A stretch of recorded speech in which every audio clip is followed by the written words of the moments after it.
Bueno, muy buenas noches, chicos. Vamos a empezar la clase de hoy.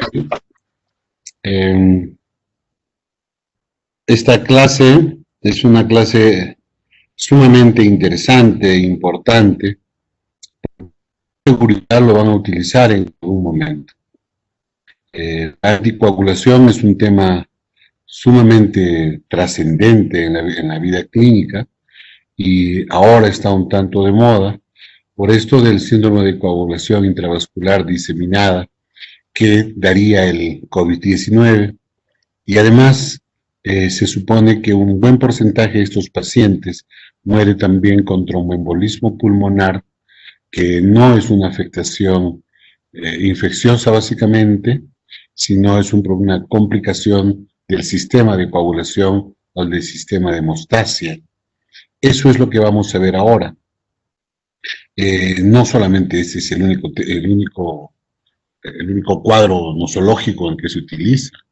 La anticoagulación es un tema sumamente frecuente en su uso y en cosas sumamente importantes como, por ejemplo, infarto cerebral, infarto cardíaco, infarto pulmonar, trombosis venosa profunda y cosas de esas, ¿no? Cosas realmente interesantes, importantes, que si ustedes pueden manejar un tema de estos, pueden salvar algunas vidas, mejorar la calidad de vida de los pacientes después del cuadro o evitar algunas muertes. Entonces vamos a compartir de una vez nuestras diapositivas y vamos a hacer una clase un tanto rápida porque la clase es larga y no nos va a ayudar mucho si no.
Ahora, me están escuchando, chicos?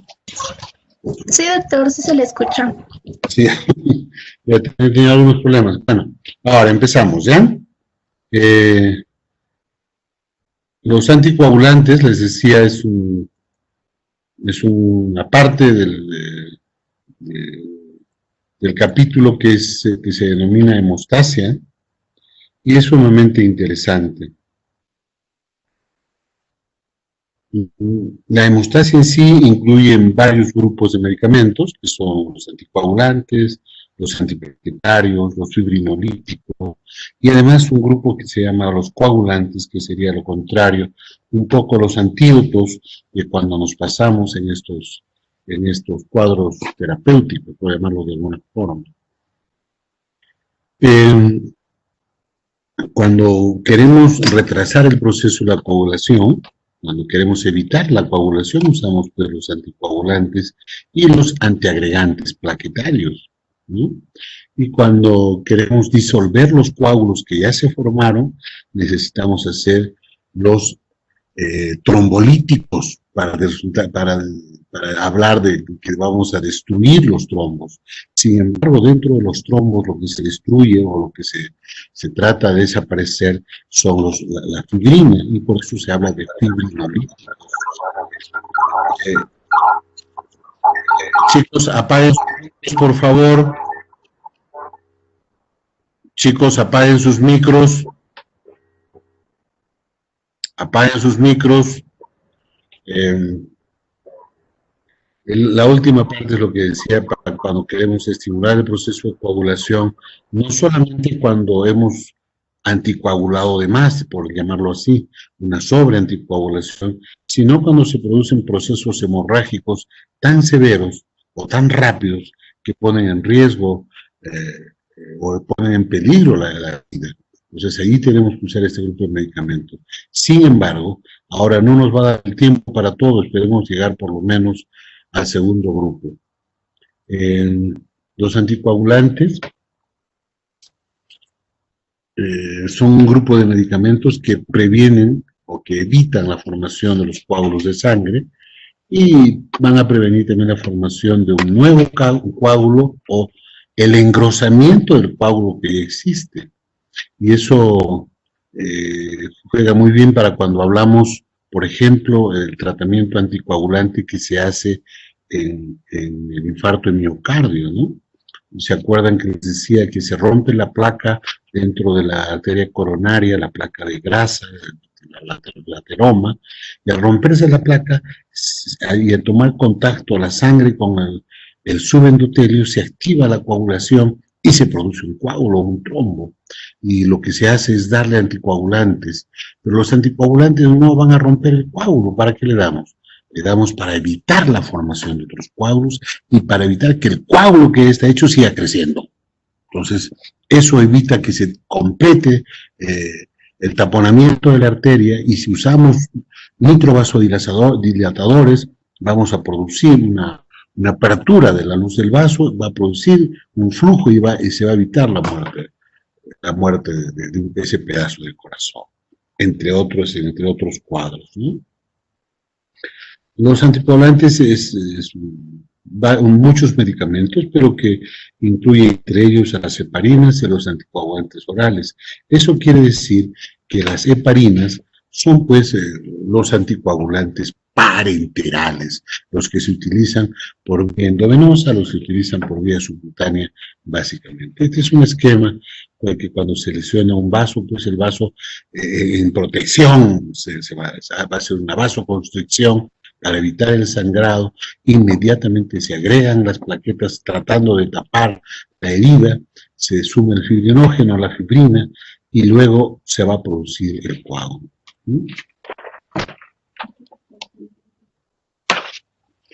Perfecto.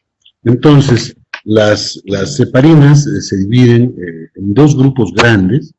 La heparina clásica, la más usada hasta el día de hoy, todavía y desde hace muchísimo tiempo, es la heparina no fraccionada o de alto peso molecular.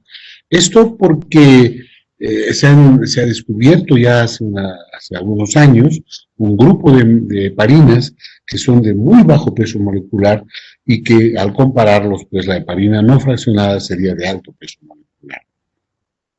Vamos a empezar describiendo la heparina no fraccionada, que es uno de los fármacos prototipos de este grupo de medicamentos, y además es una mezcla de glicosaminoglucanos que se puede extraer del cerdo o de las vacas, de los bovinos. La acción anticoagulante de la heparina se hace de una forma indirecta al unirse directamente, se une a la antitrombina 3. Y esa unión va a inactivar los factores de la coagulación, el 9A, el 10A, el 11A y el 12A, y también el factor 2A, que es la trombina, lo que inhibe la conversión de fibrinógeno a fibrina, ¿sí? Y eso va a inactivar, la inactivación del factor 10, evita la conversión de la protrombina a trombina, y eso va a evitar la trombosis, ¿sí?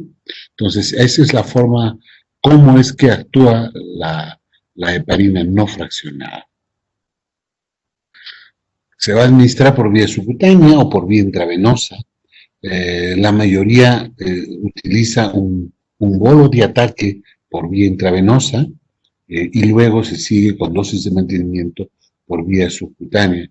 Y la vía subcutánea, si bien es cierto, podría parecer más traumática y deja algunas huellas de pequeñas hemorragias cuando se hace la inyección subcutánea, pero tiene la gran ventaja de que el mismo paciente se lo puede poner. Y cuando uno ya no lo puede tener en el hospital por una u otra razón, o porque el tratamiento se ha prolongado más de lo normal, o queremos hacer una profilaxis mucho más larga, donde no podemos usar medicamentos por vía oral, entonces el paciente se lo puede poner en vía subcutánea. Y hay muchos pacientes que hacen eso, que no debería ser tantos, pero el cuadro así lo amerita. Entonces los pacientes llevan a su casa su medicamento y ellos se lo ponen. No se absorbe por vía digestiva, se une a proteínas plasmáticas hasta un 95%, tiene una vida media solamente de 1 hora a 1 hora y media, o sea, 60 a 90 minutos. Eso es importante, porque siendo así, no podemos poner una sola dosis para que dure este próximo día, por ejemplo, ¿no? El metabolismo es hepático por la heparinasa y su eliminación es por vía renal. La heparina de alto peso molecular se utiliza para la prevención y el tratamiento de varios cuadros, ¿no? Uno de los cuadros importantes que tratamos con eso es la trombosis venosa, y dentro de esas trombosis venosas son las trombosis venosas profundas, que generalmente, no en el mismo lugar, pero generalmente la mayoría de estos cuadros se dan en los miembros inferiores, en los pacientes que tienen insuficiencia venosa, o sea, tienen varices. Esas dilataciones venosas, esas varices, producen éstasis sanguínea. En la éstasis, cuando la sangre ya no se mueve, en cualquier parte, se activan las cadenas de coagulación y se producen coágulos, se producen trombos, y después los trombos se vuelven émbolos y se produce una tromboembolia, ¿no? La trombosis venosa profunda es un cuadro sumamente frecuente, y yo no sé si en todas partes del mundo, pero en nuestro medio es sumamente frecuente, y se dice que es, primero porque nosotros tenemos en la sangre una serie de condiciones, como entre otras cosas, el aumento de los glóbulos rojos, lo que llamamos eritrocitosis, y eso aumenta la viscosidad, disminuye la velocidad de circulación, y eso produce coágulos, ¿no? Entre otras cosas. Pero la trombosis venosa profunda es importante y frecuente en todas partes del mundo. En nuestro medio, un tanto más. Se utiliza como para prevenir y para tratar. El problema es que el tratamiento de esta trombosis es a largo plazo, entonces generalmente se inicia solamente con heparina y se continúa por vía oral, con otros medicamentos. En el tratamiento de la tromboembolia pulmonar, cuando estas venas de los miembros inferiores producen trombos y se desprenden, se vuelven émbolos, los émbolos van a viajar por el torrente venoso, van a llegar a la aurícula derecha, de la aurícula derecha al ventrículo derecho, y el ventrículo derecho al pulmón. Va a taponar una rama de la arteria pulmonar, tromboembolia pulmonar. Resultado, infarto pulmonar. Un porcentaje de estos mortales y otros con secuelas. Entonces, ¿hay que conocer este problema? Claro que sí. Y con solamente dar un buen diagnóstico y un buen tratamiento se pueden evitar muertes o complicaciones serias. En el infarto de miocardio, su uso es clave. Les decía, si es que es el coágulo el que tenemos taponando en la arteria coronaria, lo que deberíamos hacer es solamente trombolisis, ¿cierto? La trombolisis se hace. Sin embargo, la trombolisis sola no es suficiente. Se necesita anticoagular a ese paciente, porque la posibilidad de que se formen más coágulos existe, y que se engruese el trombo que está taponando la arteria coronaria también. Entonces necesitamos que se use eso. Además se utiliza trombolíticos en muchos pacientes. Además se utilizan antiplaquetarios parenterales en otros pacientes y además otros procedimientos como angioplastia y otras cosas que salvan la vida de los pacientes, ¿no? La prevención de la coagulación sanguínea durante el procedimiento de diálisis, por ejemplo, la hemodiálisis, es una máquina que va a filtrar a la orina y a la sangre, va a filtrar la sangre, como no se produce orina en esos riñones, este hemodializador es una especie de riñón artificial que va a sacar todos los tóxicos de la sangre como si produciera orina, ¿no? Pero no lo es. Entonces, en ese procedimiento, que es sumamente complicado, se producen frecuentemente unas trombosis terribles. Para evitar esas trombosis, se anticoagula la sangre.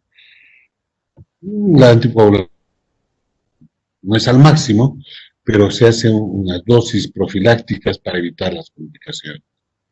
La dosis de la heparina de alto peso molecular se establecen dosis más fácil para la vía subcutánea, ¿no? Porque se puede indicar por vía subcutánea en pacientes que van a tener trombosis, que sabemos que se complican con trombosis pulmonar y otro tipo de problemas. Entonces se le da una dosis inicial de 5.000 unidades internacionales, después se le da 5.000 a 10.000 unidades cada 4 o 6 horas, para tratar de llegar a un nivel de heparina que debe anticoagular las 24 horas, cosa que por vía subcutánea no es muy sencillo, se dejan espacios libres y esto se utiliza más para vía preventiva, como profilaxis. Cuando se quiere hacer tratamiento de una trombosis, se utiliza la vía endovenosa. Y la vía endovenosa, por ese tiempo corto de vida que tiene la heparina dentro del organismo, se tiene que usar en infusión. Entonces se mezcla, dependiendo del caso del paciente, en un suero, o sea, glucosado, o sea, suero salino, y se va goteando por infusión, en una bomba de infusión, para tomar un nivel de anticoagulación que necesitamos. Para eso se monitoriza.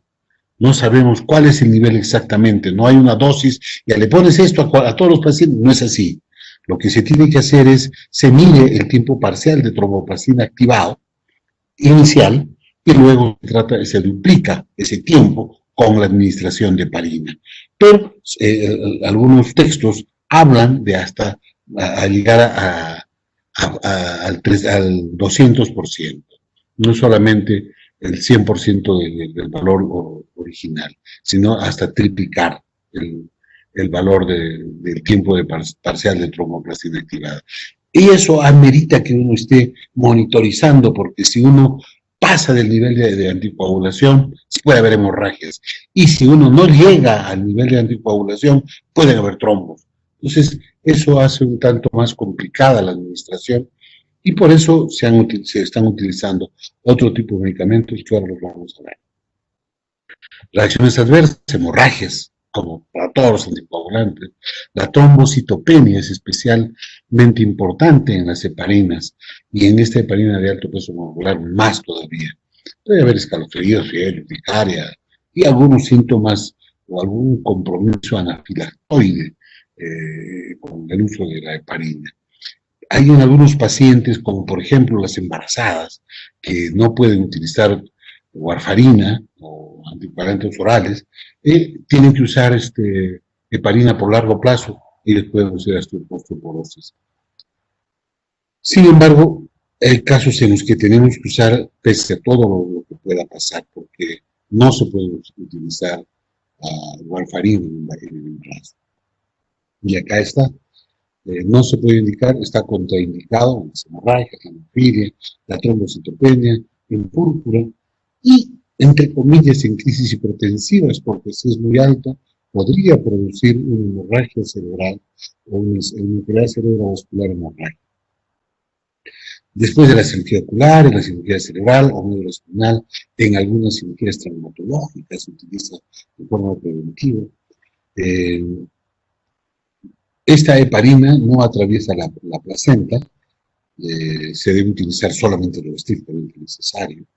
No se distribuye en la leche materna y hay que utilizarlo solamente si es estrictamente necesario. Las heparinas de bajo peso molecular son el otro grupo de heparinas que yo les estaba hablando, que se diferencia de la que acabamos de describir, porque tienen un peso mucho menor, más o menos de la tercera parte de lo que es el peso molecular de las heparinas, la heparina no fraccionada. Eso hace que eh, mejoren sus propiedades farmacológicas y se puede utilizar de mejor manera y con una gran ventaja es que generalmente estas no necesitan monitorizar y como tienen una vida mucho más larga, se puede utilizar en dosis. ¿Okay? La heparina, le decía, de estas heparinas de bajo peso molecular, tenemos tres que son importantes, la enoxaparina, la dalteparina y la quinzaparina. La enoxa y la dalteparina existen en nuestro medio. La dalteparina es poco complicado conseguirla.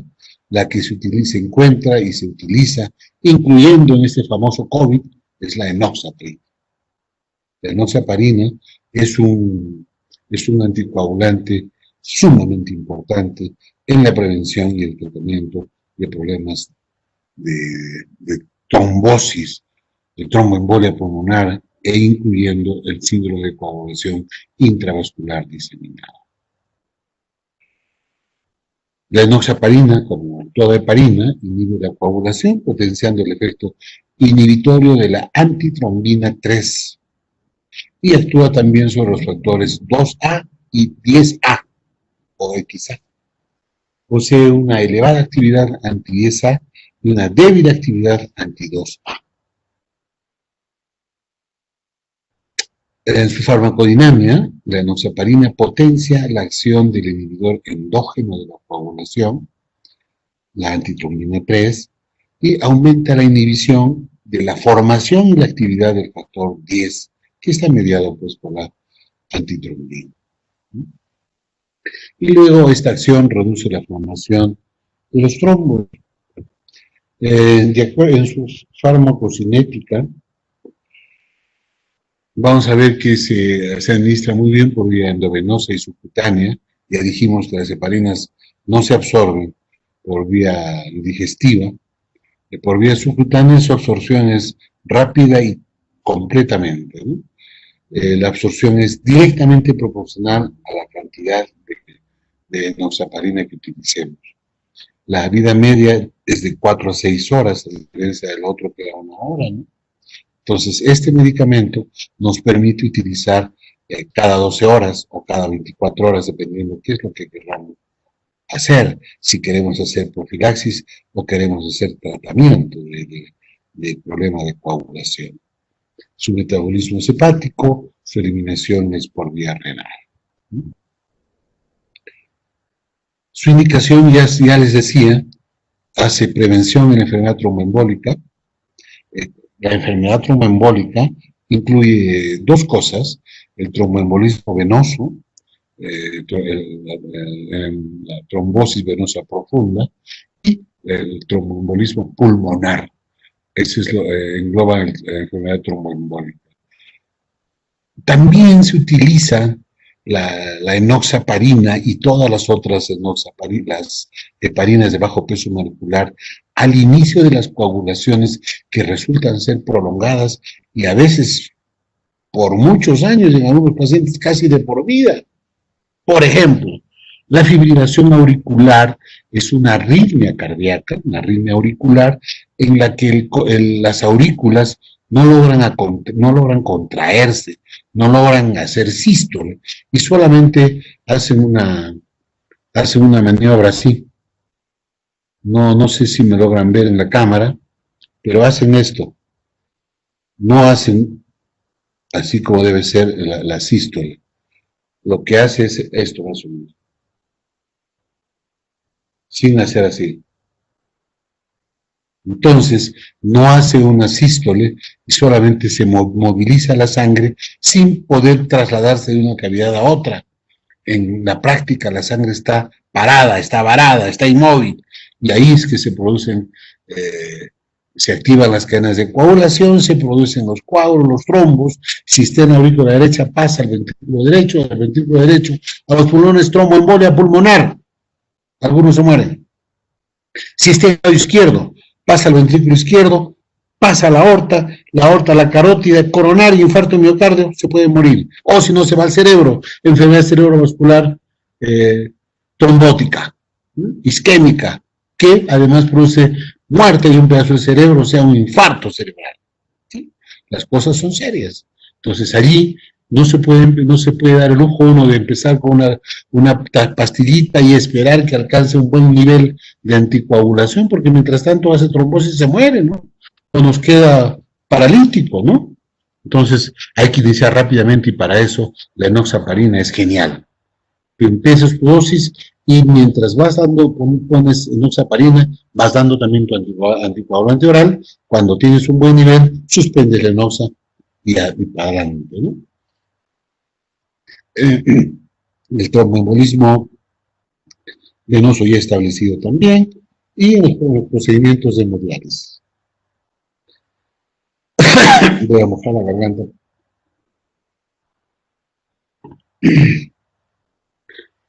La coagulación intravascular diseminada es otro cuadro donde sirve muchísimo, y estábamos hablando sobre el COVID. También se utiliza como ayudante en el tratamiento del infarto agudo de miocardio.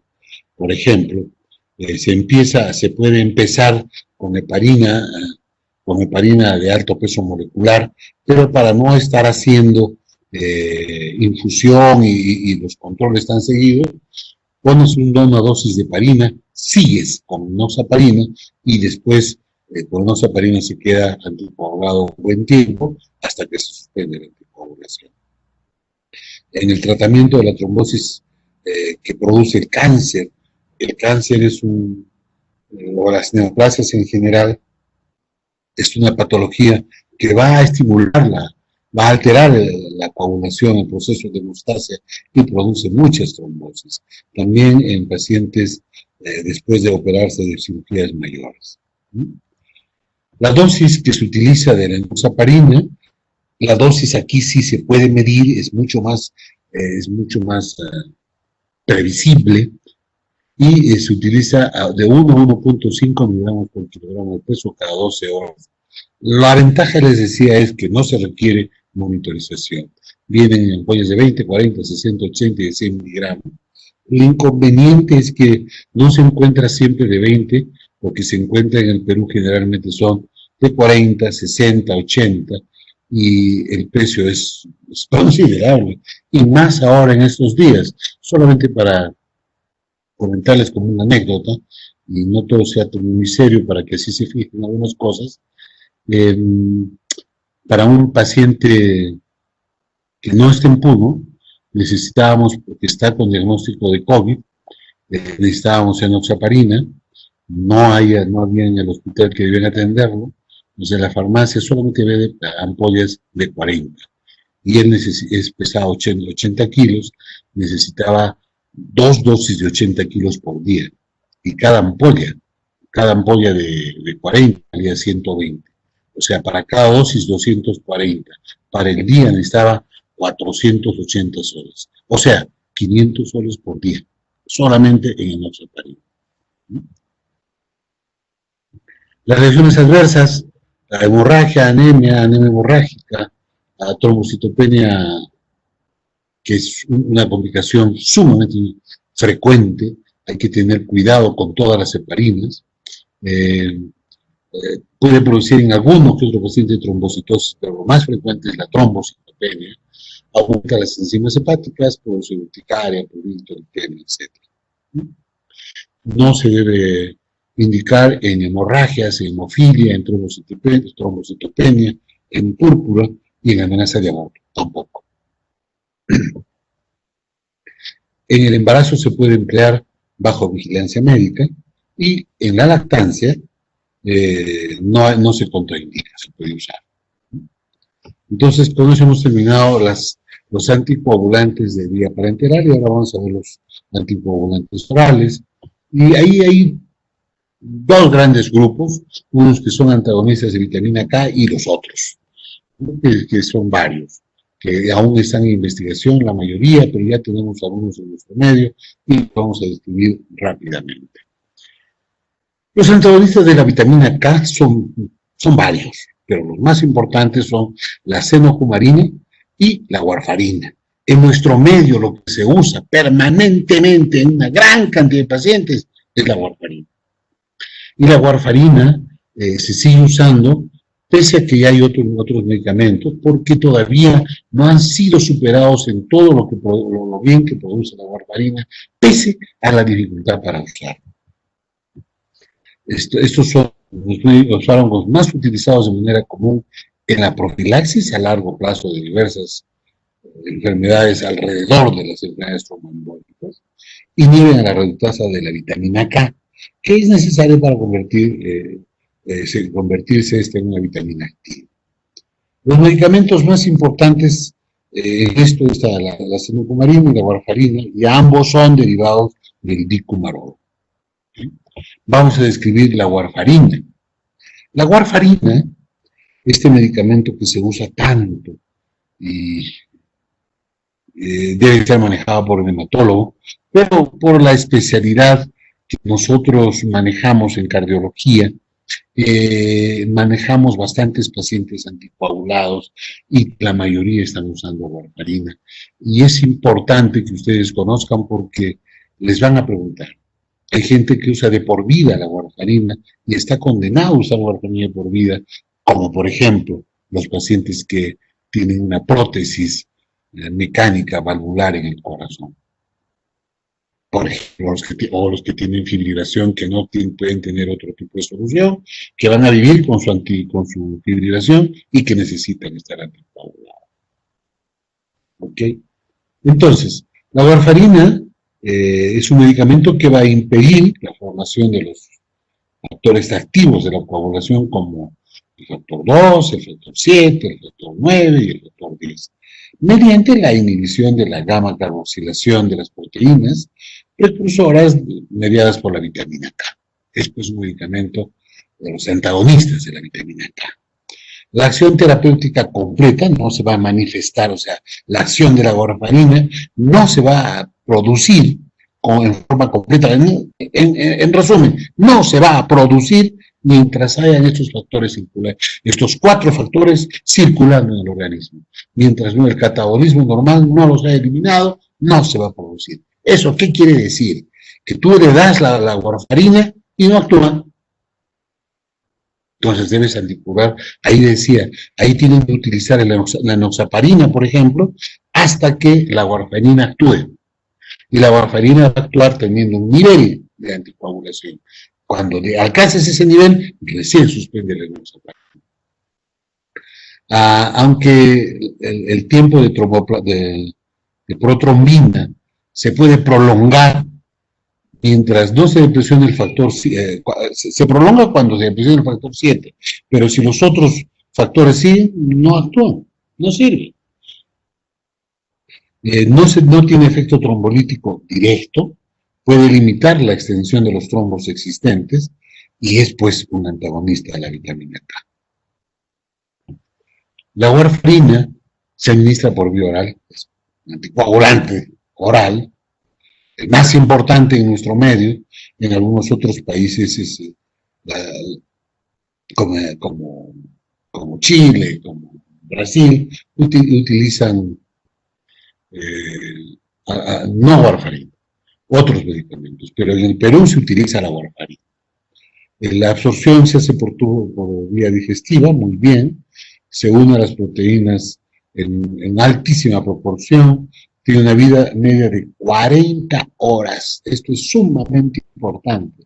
O sea, este medicamento es casi 2 días, se queda en el organismo. Y eso es importante, porque cuando ustedes den la dosis, se puede acumular la dosis dentro del organismo y se producen fenómenos hemorrágicos.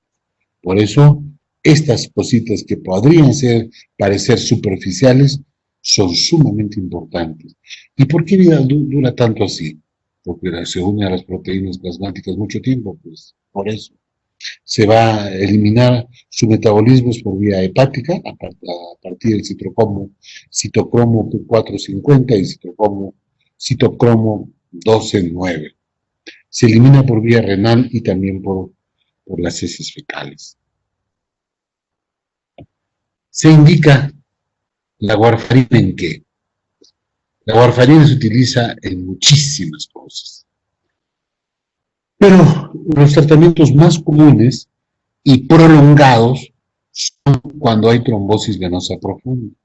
Les decía al principio, la gente que no hace ejercicios, la gente que tiene eritrocitosis, por ejemplo, en nuestro medio, esa gente va a producir insuficiencia venosa profunda en los miembros inferiores. ¿Y qué es la insuficiencia venosa profunda? Cuando las venas se dilatan, se producen las famosas varices y esas venas tortuosas deforman, hace que la sangre no circule y se estacione. Y cuando la sangre está inmóvil, se producen coágulos. Y ahí se producen los trombos y allí viajan ya las complicaciones. Allí se hace tratamiento. Se puede empezar el tratamiento de trombosis con enoxaparina para actuar inmediatamente y evitar que se produzca una tromboembolia pulmonar. Y cuando ya se alcanza el nivel de anticoagulación con warfarina, se suspende la enoxa y se continúa con warfarina. ¿Por cuánto tiempo? 3 meses, 6 meses, 1 año o más. Es un tratamiento prolongado. Entonces hay que anticoagularlo durante todo este tiempo. El problema es que para anticoagular con warfarina, uno tiene que conocer que para tener un nivel de anticoagulación óptimo, que no sea insuficiente o que no sea más de lo normal que produzca hemorragias, se va a monitorizar con el tiempo de protrombina. Y el tiempo de protrombina puede variar de acuerdo al laboratorio, de acuerdo al reactivo que se utiliza en el laboratorio, de acuerdo a la máquina del laboratorio, puede variar por muchas cosas. Entonces, para eso se ha inventado un método que es un ratio internacional normalizado que nos ayuda a anticoagular en todas partes del mundo.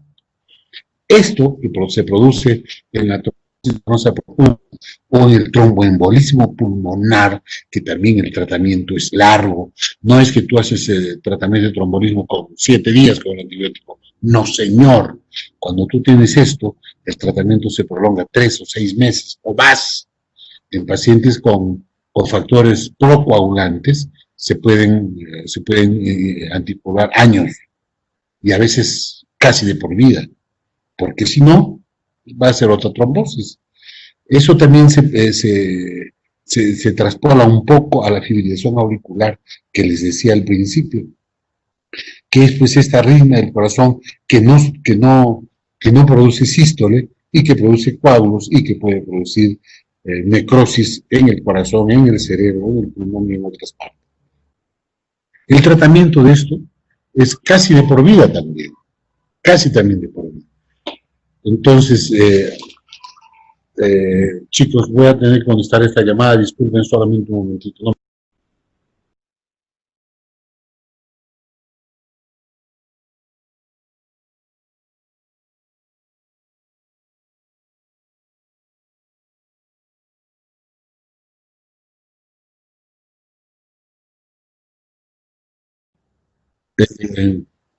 Entonces, chicos, la fibrilación auricular, desde que se diagnostica hasta que se solucione, porque existe, entre comillas, una solución intervencionista que no ha dado todos los buenos resultados que esperábamos, pero se podría solucionar. Y hasta que se solucione, que eso no sucede, se debe anticoagular. Y eso puede ser meses, años, y a veces de por vida. Entonces, es casi lo mismo. La diferencia de estos cuadros con el infarto de miocardio es que más bien en el infarto de miocardio la anticoagulación termina Chicos, ¿me están escuchando, no? Chicos, Sí, doctor. Sí, doctor. eh, la anticoagulación después del infarto de miocardio termina básicamente con las heparinas y generalmente termina al salir de alta el paciente, que es a los 5 días, a los 10 días, a los 15 días, dependiendo de la evolución, y ya no se anticoagula con warfarina porque los resultados no han sido alentadores, ¿sí? Eh, los pacientes que les decía a un principio que necesitan anticoagulación son los que tienen válvulas protésicas en el corazón, o sea, se malogra la válvula mitral en cardiopatía reumática, hay que cambiarla. Se malogra la válvula aórtica, hay que cambiarla. Se malogra la tricúspide, se puede cambiar. O sea, en esta, el paciente que tiene una prótesis mecánica dentro tiene que anticoagularse de por vida, porque estas prótesis producen trombos y podrían producir embolias sumamente graves. Y para evitar esas complicaciones se tiene que anticoagular en forma permanente. Hay gente que se anticoagula desde que tiene 10, 15 años, que le da fiebre reumática hasta que muere. Y es un proceso bastante complicado. Embolia sistémica recurrente también se utiliza estos anticoagulantes. Las dosis iniciales, la dosis inicial y las dosis de mantenimiento, es un problema de experiencia más que todo, pero vale a decir que se empieza con una tableta de warfarina, mientras ya se está anticoagulando con otro anticoagulante como la enoxa o heparina, otro tipo de heparina, y se va dando 5 miligramos y se va midiendo este INR, que es un ratio normalizado internacional, que viene a ser no otra cosa que un índice normalizado del tiempo de protrombina, ¿no? Para no cometer errores por el diferente uso de laboratorios y de reactivos y de máquinas, entonces se ha creado este INR. Y este INR es un examen que ustedes piden y dependiendo qué cuadro es, básicamente, si hablamos de la trombosis o de tromboembolia, el INR que ustedes deben esperar es de 2 a 3. Y si es prótesis valvular cardíaca, puede ser de 2.5 a 3.5. En general, 2.3 es la clave. Perdón, de 2 a 3 es la clave. ¿Ok? Entonces la dosis depende de cuánto ustedes necesiten para tener este INR de 2 a 3, máximo 3.5, no más. Y hay algunos pacientes que utilizan, por ejemplo, 1.25 de warfarina por día, y hay otros que utilizan 10 miligramos por día. O sea, la dosis no depende del peso, no depende de la edad, no. Depende de su factor de monitorización, que es el INR. ¿Ok? Le decía, vienen comprimido de 5 miligramos, y a veces tenemos que dar un cuartito, o a veces tenemos que dar 2 pastillas o más por día. Reacciones adversas, hemorragia, como todos los anticoagulantes. Aquí algunos pacientes hacen dedos azules, pueden producir hepatitis, vasculitis y cosas tan simples como dolor abdominal, astenia, náuseas, vómitos, ¿no? Se contraindica en el embarazo. El otro día uno de sus compañeros decía que sí se puede dar en el embarazo, y eso no se puede ni siquiera pensarlo. Es teratogénico, afecta al feto. No produce la muerte, produce cosas terribles en el feto. No se puede usar durante el embarazo. No se usa, señores. Por eso cuando preparen sus prácticas, sus seminarios, no se copien las diapositivas. Estudien el caso y háganlos. Hagan sus diapositivas, por favor. Está contraindicado en el embarazo, en la amenaza de aborto, cuando hay deficiencia de vitamina K, cuando hay úlceras pépticas que producen sangrado, cuando hay insuficiencia hepática, cuando hay insuficiencia renal, se contraindica. ¿Ok? Atraviesa la barrera placentaria, la lactancia es compatible. Hay que tener cuidado cuando se va a utilizar junto con AINES y fibrinolíticos, que en el infarto se utiliza. Se utiliza, por ejemplo, aspirina más un fibrinolítico y además se utiliza anticoagulantes. No necesariamente los de vía oral, pero se utiliza. Ahí hay que tener mucho cuidado porque el riesgo de hemorragia es muchísimo mayor. ¿Okay? Habiendo pasado los clásicos anticoagulantes orales, vamos a hablar de otro grupo de anticoagulantes orales que se llaman anticoagulantes orales directos, porque actúan directamente. Y entre ellos tenemos el más usado, el que ya tenemos en el mercado, es el dabigatran. Este dabigatran, el dabigatran etaxilato, es un profármaco que no es activo y que luego se va a volver, después de su hidrolización, se va a volver en forma activa. Este es un potente inhibidor selectivo de la protrombina. Se trata de una molécula muy pequeña que no es peptídica y que se encuentra permanentemente ionizado, por lo que hay que administrarlo solo como profármaco para que se absorba por vía oral. ¿Ok? ¿Cómo actúa? Su acción se manifiesta cuando esto se une a la trombina y queda y se incapacita para interactuar con los otros sustratos. Ejerce una potente inhibición de la trombina en forma selectiva, reversible y competitiva. A diferencia de los anticoagulantes parenterales, como la heparina, que actúan sobre la trombina, esto es mediante la activación de la antitrombina 3, ¿sí? Que es diferente. Los inhibidores directos de la trombina inactivan esta enzima de forma directa, independiente de todos los otros cofactores. No actúan solo sobre la trombina libre, sino también sobre la trombina unida al coágulo. Y eso es importante, porque así como la heparina evitaba que se formen más coágulos y que siga creciendo el grosor del coágulo que ya tenía, esto también tiene esa ventaja porque actúa no solamente en la trombina que está libre en la circulación, sino también en la trombina que está unida al coágulo, ¿sí? Y eso evita que ese coágulo crezca o incluso puede producir que disminuya el tamaño. Eso, acceder a ese coágulo, a inactivar la trombina, es una ventaja sumamente importante que ofrece este grupo de anticoagulantes.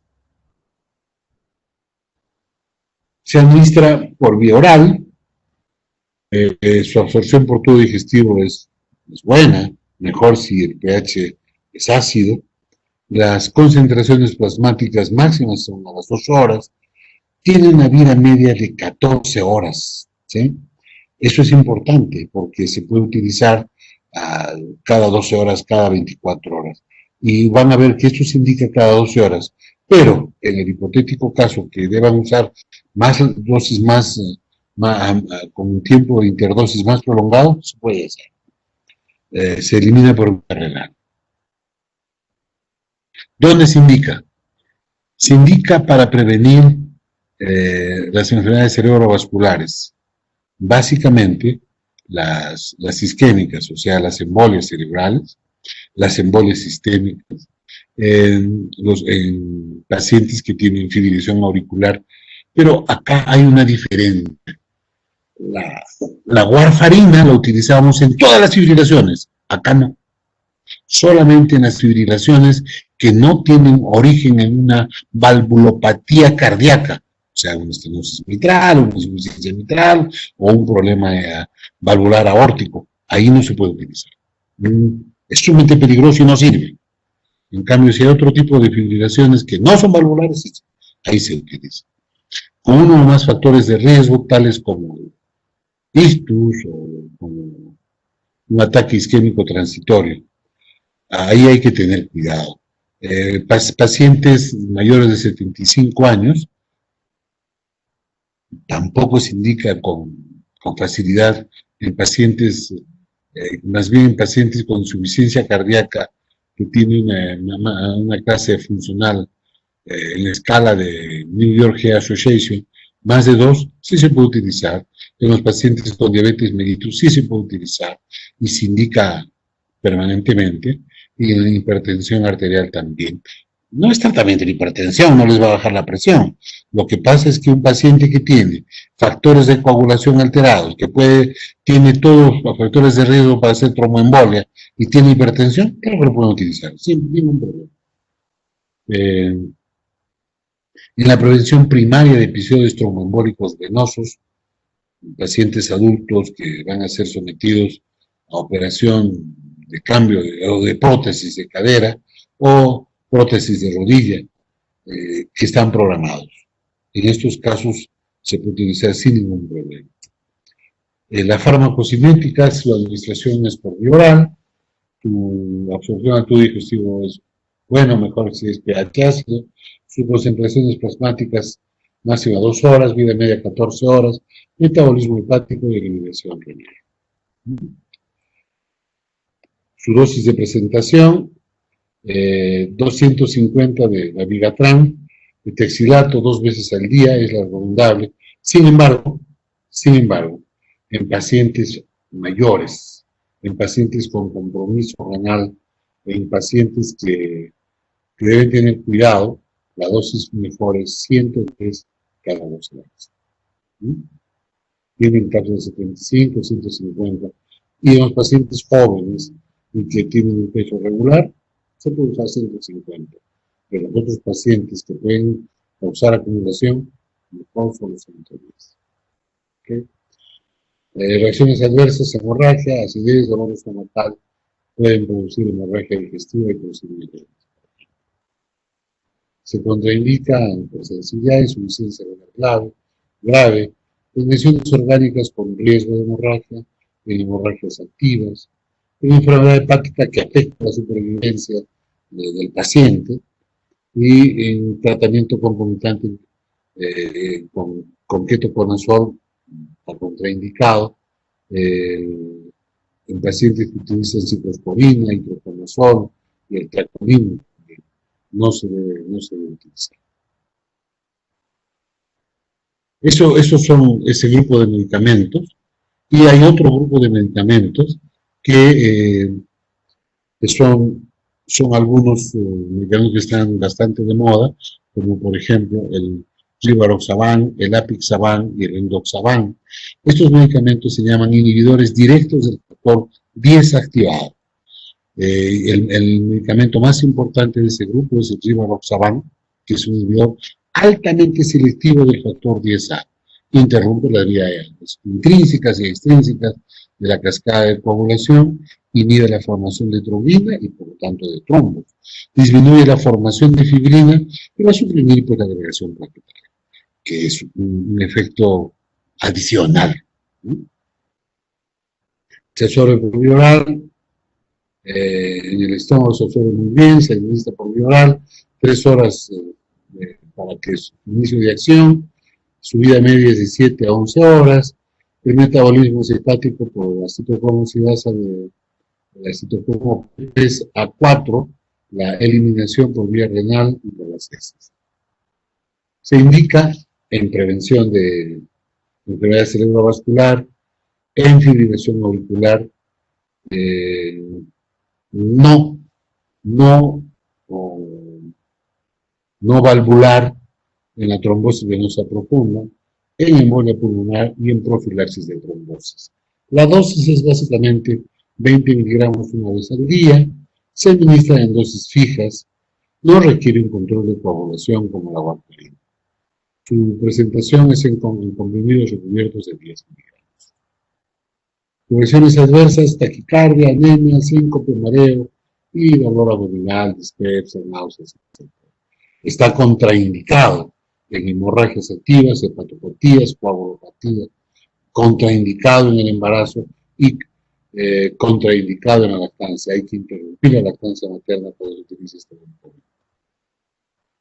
El otro grupo importante son los agregantes plaquetarios, aquellas plaquetas que van a ir a tapar la lesión vascular para formar el coágulo. Cuando nosotros queremos evitar la formación de un coágulo como el infarto del corazón, que es para mí es el ejemplo más gráfico, si quiero evitar la formación de ese coágulo, voy a dar antiagregantes plaquetarios, que no se agreguen esas plaquetas en un lugar donde no quiero que haya un coágulo. Y ahí está el ácido acetilsalicílico, la famosa aspirina, que es un nombre comercial que ha pasado a ser casi sinónimo del principio activo. Este es un antiagregante que va a inhibir en forma irreversible la COX. Tiene una alta selectividad por la COX-1, produce inhibición de la COX-2 a altas dosis. La aspirina tiene una duración bastante larga, vive toda la vida biológica de una plaqueta, y eso significa más o menos de 7 a 10 días. Y eso es sumamente importante, porque dentro del organismo va a estar actuando la aspirina 7 a 10 días como antiagregante plaquetario. Y si ustedes tienen que operar a un paciente, van a tener efectos todavía de aspirina y va a producir hemorragia, porque no se va a producir la agregación plaquetaria, no se va a producir la cicatrización. A nivel plaquetario inhibe la producción de tromboxano A2 y produce un escaso efecto sobre la producción de prostaglandina 12. Su administración básicamente es por vía oral, se absorbe muy bien el tubo digestivo, a la hora ya actúa, la media es de 2 a 3 horas, su metabolismo es hepático y su eliminación es por vía renal. La aspirina, todos saben que el ácido acetilsalicílico es un AINES antipirético, antiinflamatorio, pero lo que me interesa ahora es que aprendan su acción antiagregante plaquetaria. Y esto es tan importante que puede evitar que se produzca un coágulo y que produzca un infarto miocardio, un infarto cerebral, otro tipo de necrosis evitable. Y eso me hace acordar que algunos pacientes, cuando tú le das en el seguro, les recetas aspirinas, y para esto he venido, para que solo me den aspirina, y no saben que la importancia que puede tener esa simple aspirina. La dosis debe ser lo suficientemente completa para la inactivación de la COX-1. La inactivación plaquetaria se logra con una dosis diaria de más o menos 75 miligramos.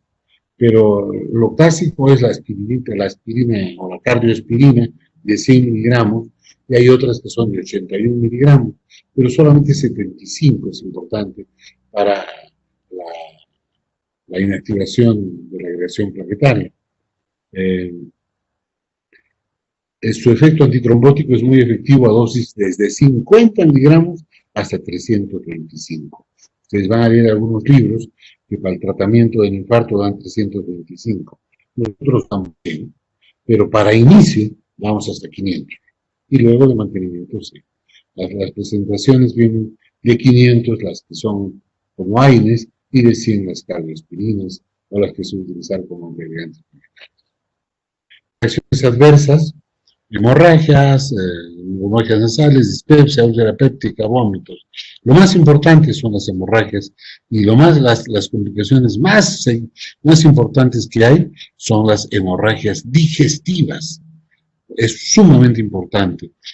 Se le da aspirina para prevenir un infarto y viene con una anemia terrible porque está sangrando con el del estómago, porque sigue la indicación del médico y no le ha comunicado que está con hemorragia. ¿Okay? Se contraindica por eso en pacientes que tienen úlcera gastroduodenal y que tienen antecedentes de hemorragia, asma e hipersensibilidad. Está contraindicado en el tercer trimestre del embarazo, y en la lactancia hay que medir siempre el riesgo-beneficio. Se puede utilizar si es que necesitas darle. ¿Sí? El otro grupo de antiagregantes plaquetarios que quiero mencionarlos, por lo que Ahí vamos a terminar la clase porque ya nos comió la hora, y esto que nos hemos apurado, son las tienopiridinas, y ellas son la tiplopirina, el clopidogrel, el plasugrel y el ticagrelor. Y de estos, la más representativa es el clopidogrel, que lo vamos a describir rápidamente. El clopidogrel bloquea de manera selectiva e irreversible al receptor del difosfato de adenosina, el ADP, en las plaquetas. Esto produce inhibición irreversible del receptor P2Y12 del ADP, que no tiene efecto sobre el ácido araquidónico. El clopidogrel es un profármaco que inhibe la agregación plaquetaria, inhibiendo la unión del ADP a su receptor plaquetario y la activación subsiguiente del complejo glucoproteína 2B y 3A, mediada por el ADP. La farmacocinética de esto, su administración es por vía oral, su absorción es en el tracto digestivo, su concentración plasmática es a la hora, la vida media es 6 horas, su metabolismo es hepático, su eliminación por vía renal. Su indicación básicamente se utiliza para la prevención de tromboembolia arterial en pacientes de alto riesgo, en profilaxis de accidente cerebrovascular, en infarto de miocardio. Ustedes van a ver muy seguidamente la utilización del clopidogrel con la aspirina, los dos antiagregantes plaquetarios, y además se utiliza junto con anticoagulantes como enoxaparina, por ejemplo, y de repente también se ha utilizado algún trombolítico. Un poco complicado, puede ser controvertido, pero eso es lo que se utiliza. Así dicen las guías actuales en este momento en el tratamiento de infarto de miocardio. Se utiliza también la profilaxis del accidente cerebrovascular. La dosis habitual es de 75 miligramos una vez al día, y este fármaco viene justo de 75 miligramos. Ok. Reacciones adversas, las hemorragias, como en todas partes, como en todos los antiagregantes plaquetarios, los anticoagulantes, puede producir gastritis, abdominal, diarrea y dispepsia. Se contraindica en insuficiencia hepática grave, en hemorragia patológica, en úlcera epiléptica. No se recomienda. Okay. No vamos a hacer más temas, chicos, porque ya el tiempo nos ha comido. Desgraciadamente tenemos que cortarlo acá. Hay muchas cosas que hay que hablar. Sin embargo, los temas más importantes los hemos visto. Así que no se preocupen. Los vamos a ver en algún momento. Y lo que sí les prometo, que esos temas que no los hemos tocado, ahora los vamos a tocar cuando ustedes lleven cardiología conmigo. Hay muchas cosas más que aprender y hemos dado acá unas pinceladas muy superficiales del asunto. Terminamos la clase, chicos, y pasamos a la clase práctica, por favor. Los chicos del grupo que tienen que hacer la práctica el día de hoy, por favor, adelante.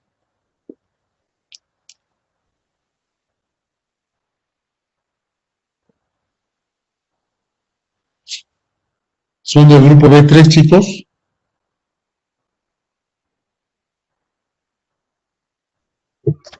Sí, doctor.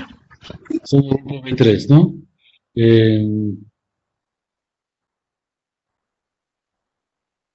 Ok.